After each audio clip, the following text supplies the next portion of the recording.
Salut à tous, aujourd'hui petite vidéo mais grande annonce. Comme vous l'avez vu dans le titre, j'ai changé le micro. Souvenez-vous, lors des derniers motovlogs, le son c'était plutôt ça. J'espère que le son sera de meilleure qualité cette fois-ci, parce qu'à lire vos commentaires sur les derniers motovlogs, c'était pas terrible. Cet aspect talkie-walkie pas terrible.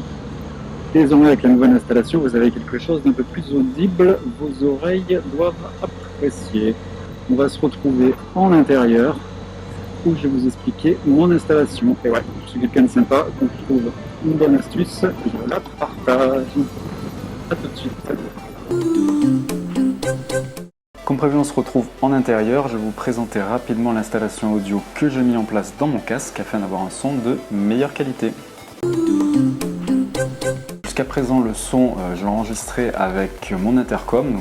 C'est un micro perche avec une petite bonnette pour filtrer les bruits du vent. C'est un micro de type directionnel, il va enregistrer que les sons qui est directement envoyé dessus. C'est-à-dire que si vous le déplacez d'un centimètre à côté de votre bouche, vous n'aurez aucun son.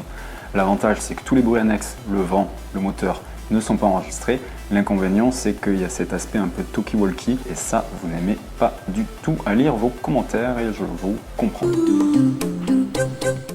La solution que j'ai mis en place, c'est d'utiliser une ancienne oreillette Bluetooth auquel on a coupé l'oreillette pour ne garder que la partie micro.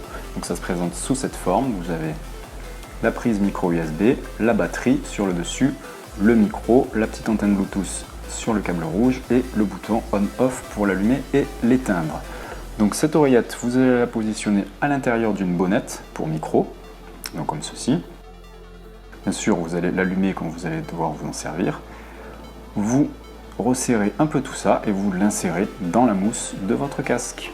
Donc le casque, on le retourne, on ouvre le côté, on prend la bonnette, on la met à l'intérieur, on referme, on clipse et là vous avez un micro intégré dans le casque, bien protégé pour entendre clairement votre voix mais ne pas enregistrer tous les bruits annexes. Alors, petite problématique, est-ce qu'on peut connecter deux appareils Bluetooth à un même smartphone? La réponse est oui, en tout cas pour iPhone, ce que j'ai testé. Vous pouvez connecter l'intercom en Bluetooth et ce micro en Bluetooth au même appareil. Le problème, c'est que dès lors que vous allez utiliser l'application dictaphone, le téléphone va se connecter avec ce périphérique et va déconnecter l'autre périphérique.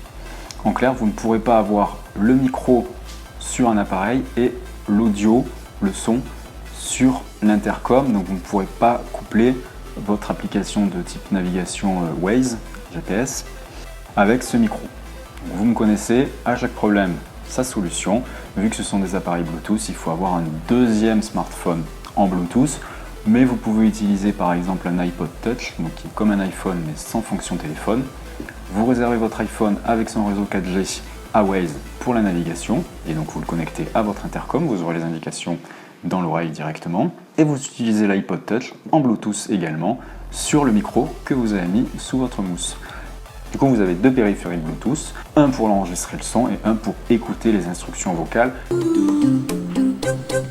Voilà pour cette vidéo, c'était pour vous présenter ma solution audio, une petite astuce à moindre frais justement en réutilisant une oreillette Bluetooth et votre téléphone comme dictaphone. Donc sur un iPhone, vous avez l'application de base qui permet d'enregistrer le son qui provient d'un micro Bluetooth. C'est une précision importante parce que certaines applications Android ne permettent pas d'enregistrer autre chose que le son provenant du micro du téléphone et pas de micro Bluetooth.